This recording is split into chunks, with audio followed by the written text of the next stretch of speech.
በ24 ሰዓት ውስጥ ህግ የለም ብትባሉ ምን ታደርጋላችሁ ተብሎ በቲክታክ ማህበራዊ ሚዲያ የተጠየቁት በዚህ አይነት አጸያፊ መልሶችን መልሷል። አብረን እንመለከታለን። ዳዊቷ የሞት ፍርደኛ በቻይና ሀገር ይቅርታና ምሕረት ሊደረግላት ይችላል። ደጉለው ነኝ። ግን ምን ታርጋችሁ በእናታችሁ ምን አርጊ ነው የምትሏት? ብዙዎቻችሁ ታቋታላችሁ። ማን ነው የሚጠብቀን? ፖሊስ ነው? መንግስት ነው? የሴቶች ጉዳይ ነው? አይደለም እኮ ቅጣለሁ። አሟሟትም እኮ ወግ አለው።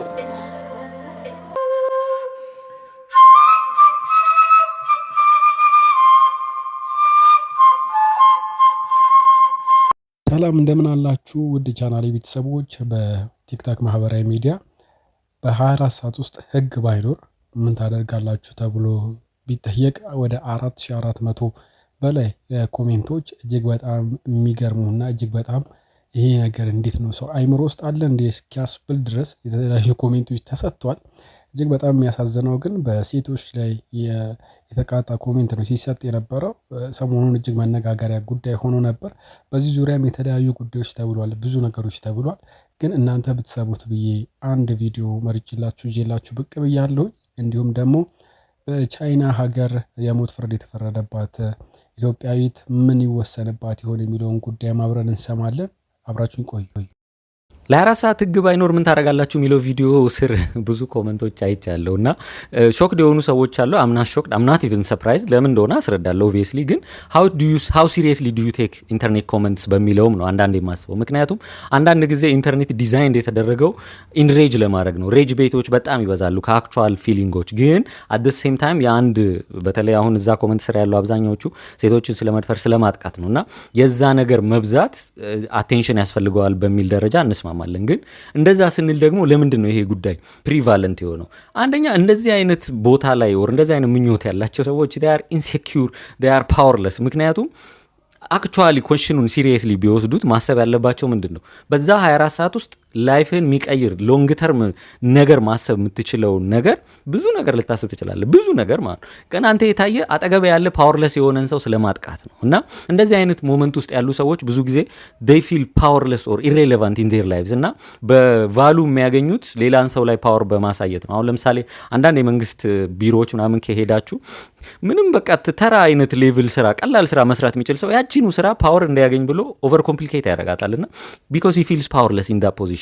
ፓወር ቢኖር አለኝ ብሎ ቢያስብ ግን ፕሮፐርሊ ማስተናገድ ይችላል። እና እንደዚህ አይነት ሰዎችም እንደዛ ነው። በቃ አሁን በተለይ ጥቃት የሚያደርሱ ሰዎች አሁን ለምሳሌ ኮንጎ ሀገር ላስት ይር አይ ቲንክ ጃንዋሪ 2025 አካባቢ መሰለኝ ከእስር ቤት የተለቀቁ አማጽያን ሲለቀቁ ከማምለጥ ይልቅ አንደኛ ምን እንዳደረጉ ታውቃላችሁ? የሴቶች እስር ቤት ገብተው ሴቶች ደፍረው እስር ቤቱን ነው ያቃጠሉት።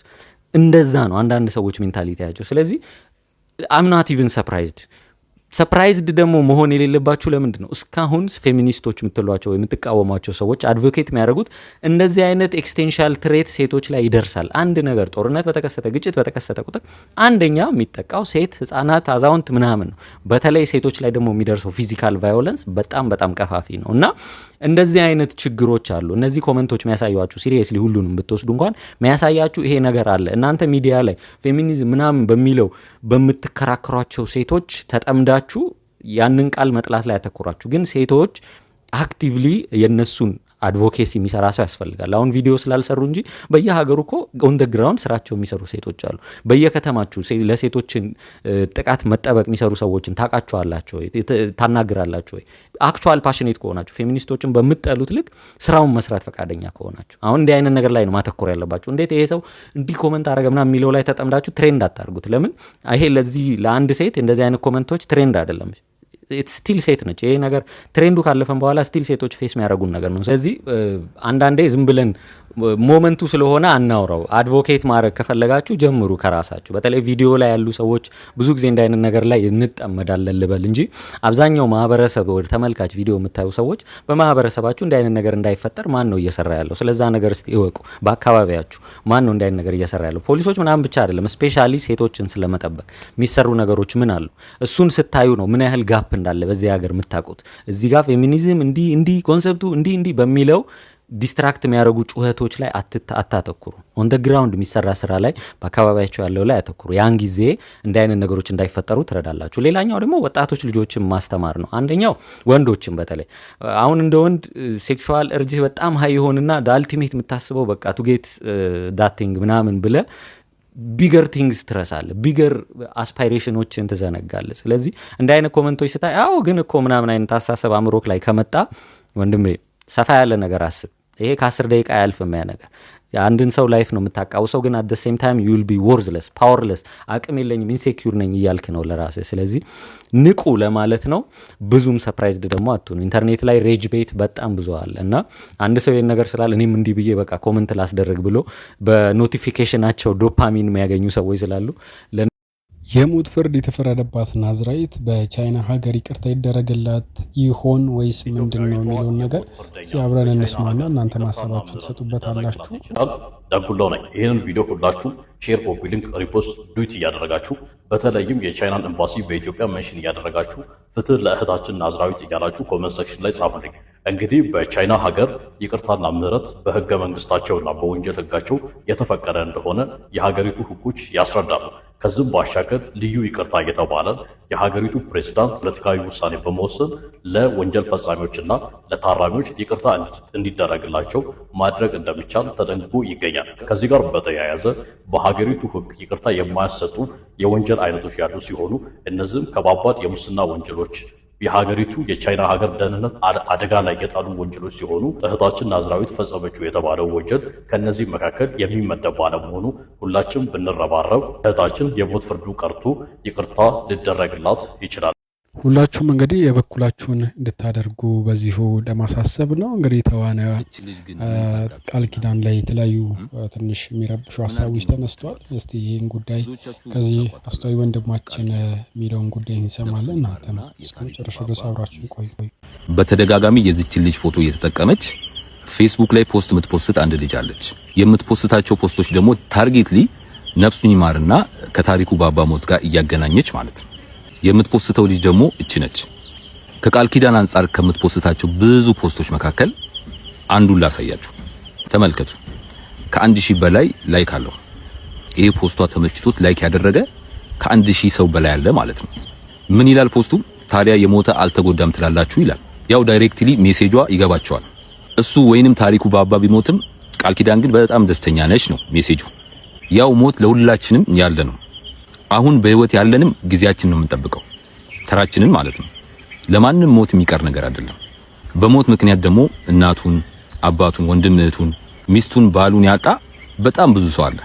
በአጠቃላይ ሞት የህይወታችን አካል ነው እና ከዚህ አንፃር እቺ ልጅ ካሁን በኋላ ያለውን ህይወቷን በሙሉ እያለቀሽ ኑሪ ነው የምትሉት ወይንስ ሁሌም ጥቁር እየለበሽ ኑሪ ነው የምትሉት?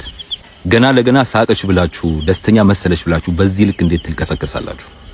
በእናንተ ግምት ወይንም በእናንተ አስተሳሰብ እቺ ልጅ እየሳቀች ፎቶ ስለተነሳች በቃ ደስተኛ ነች ማለት ነው?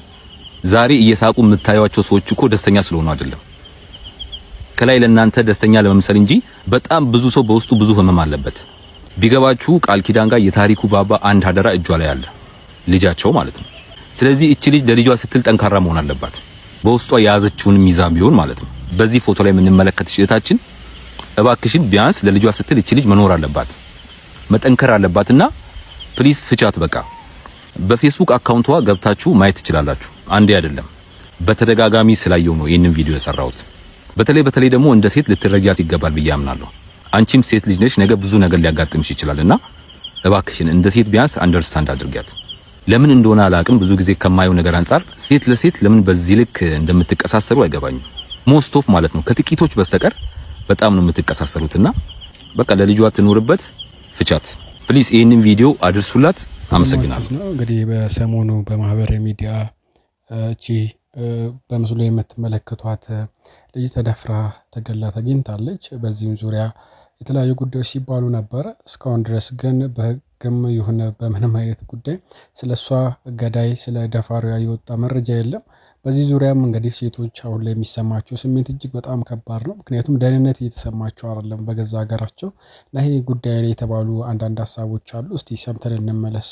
እንደሚታወቀው እንግዲህ በሀገራችን የሴቶች ጥቃት ላይ መልኩን እየቀየረ እንዲሁም ደግሞ እያደገ የመጣ ትልልቅ የሆኑ ወንጀሎችን እየተመለከተ እንዲሁም ደግሞ እየሰማን እንገኛለን። በሴቶች ጥቃት ዙሪያ እንግዲህ የሚሰጡ አንዳንድ ውሳኔዎች የማያስደስቱ እንዲሁም ደግሞ አንዳንዶቹ መድረስ ሰው እየቀሩ እንዲሁም በተጨማሪ ፍትህ ሳያገኙ የቀሩ በርካታ የሴቶች ጥቃቶች እንዳሉ እንግዲህ የሚታወቅ ነገር ነው። በሊዛ ደሳለኝ የግድያ ዙሪያም እንግዲህ አባቷ አንዳንድ ተጠርጣሪዎችን ተናግሯል ማለት ነው። ይህም ጥርጣሬያቸው ልጃቸው ሊዛ ከአንድ ወንድ እንግዲህ የፍቅር ጥያቄ ባለመቀበሏ ምክንያት እንደዚህ አይነት ችግር አጋጥሟት ሊሆን እንደሚችል እንግዲህ እርግጠኛ ያልሆኑበትን የግል ጥርጣሬያቸውን ለፖሊስ ተናግረዋል። ገና 21 ዓመቷ ነው። የ4ኛ ዓመት ለመመረቅ እንግዲህ ጥቂት ወራትን ብቻ እየጠበቀች ያለች ወጣት ነች። እጅግ በሚያሳዝን ሁኔታ የአገዳደል ሁኔታ እንግዲህ ተደብድባ ተደፍራ እና በስቃይ ነው ህይወቷ ያለፈው እና ይህም እንግዲህ እጅግ አሰቃቂ ጉዳይ ነው። አባቷ እንግዲህ ለቢቢሲ እንደተናገሩት ከሆነ አንዳንድ ጥርጣሬዎቻቸውን አስቀምጠው እንዲሁም ደግሞ ፖሊስ ጉዳዩን ተከታትሎ እንዳሳውቃቸው ጭምር ተማጽኗል ማለት ነው። ሁላችንም እንደዚህ አይነት ጉዳዮችን እንዲሁ ተዳፍነው እንዳይቀሩ እንዲሁ ወሬ ብቻ ሆነው እንዳይቀሩ ኃላፊነታችንን ልንወጣ እንዲሁም ደግሞ ድምፅ ልንሆን ይገባል። ይህም ቪዲዮ እሷ ብቻ ሳይሆኑ ብዙ በጣም ካስታወሳችሁ በፌቨን ዙሪያም ነበር። ከዛም በኋላ ብዙ ነገሮች በቀነኒ ዙሪያም በጣም ብዙ ነገሮች ተደርጓል። እስቲል እስካሁን ድረስ ግን ከህግ አንጻር ምንም አይነት ምላሽ አልተሰጠም። በዝምታ ነው ነገሩ ያለውና ምንም ድረስ እነዛ ነገሮች ቀጥሏል ማለት እንችላለን።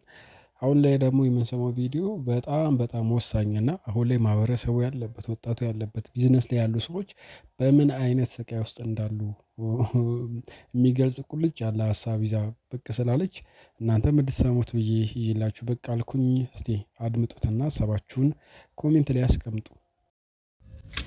እኔ ዶክተር አብይ አህመድ እውነት በጨዋ ደንብ በህይወት ያለው አይመስለኝም። ካሉ ጠይቁልኝ ፕሊዝ፣ አለሁ በሉን። ለምን እንደዚህ እንደምል ልንገራችሁ።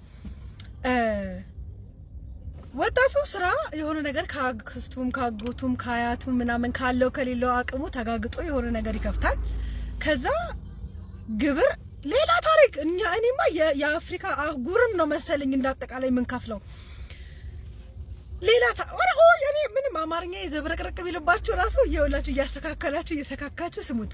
2017 ላይ የራሴ 2 ስራ ነበረኝ። አሁን እግዚአብሔር ይመስገን አንዱን በግብር ምክንያት ዘግቼዋለሁ።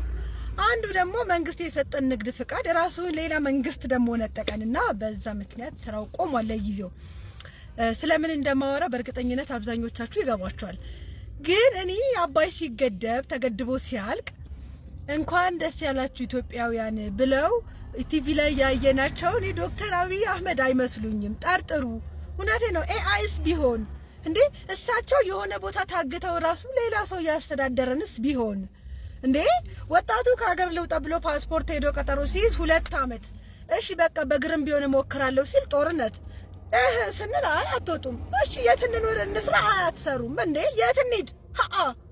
እኔ በግሌ እኔ እንደ አንድ እንዴ ማርያም ዶክተር አብይ አህመድ እባክዎትን እንደው ስሙ፣ አንዴ አንቱ ምልህም አትፍረድብኝ፣ ግን ሰማኝ።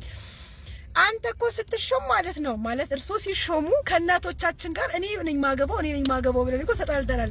በጣም መልካም ከመሆኑት የተነሳ እንደኛ ኮሪደር ልማት እኮ እውነት ለመናገር እንጀራ አይሆነንም። ልጆች አሉን፣ በምን እናሳድጋቸው እንዴ? ጌታዬ ሆይ እኔ የምትሰጠኝ የ100,000 ብር ገንዘብ ምንም እያለቀብኝ ስለሆነ ባከን በሚሊዮን አድርግልኝ እና ከቻልክ ከዚች ሀገር መንቀራ አስወጣኝ። አሜን በሉ።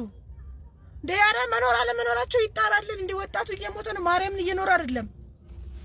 አሁን እስቲ በኔ እድሜ ያላችሁ ሰዎች ጌታን ቤት ይኖረናል ብላችሁ ታስባላችሁ? እንደው የቤት ባለቤት እንሆናለን? የቤት ባለቤት ምን ነው እንግዲህ ይመስላችኋል? የብረኔ መቼም ነው የማይመስለኝ፣ መቼም እንዴ ጌታ ሆይ አረኡ ገና አሁን ሀብታም እሆናለሁ ብዬ አስብ የነበረው ሴትዮ ወደ ታች ወርጄ ገና ትንሽ ከፍ ስል እያፈረጠ ወደ ታች ይወርደኛል። ማርያም አረ በገብርኤል አረ ተው እንግዲህ ድሮን እንድንናፍቅ አታርጉን እንጂ በዚህ እድሜያችን እኮ ድሮ እያልን ማውራት ጀመርን እኮ እንዴ። በዚህ እድሜያችን እኛ ራሳችን የራሳችን ታሪክ ድሮ ሆኖብን ድሮ እያልን ነው የምናወራው። አረ መንግስት እንዴ አረ ለወጣትህ ዘንተው ግድ የለም። ተወደዳችሁ ቻናል ቤተሰቦች በሌሎች ሀሳቦች በሌሎች ጠቃሚና እናንተ ዘና ያደርጋሉ የምላችሁ ቁም ነገር ያላችሁን ሀሳቦች ይዤ ብቅ እላለሁኝ።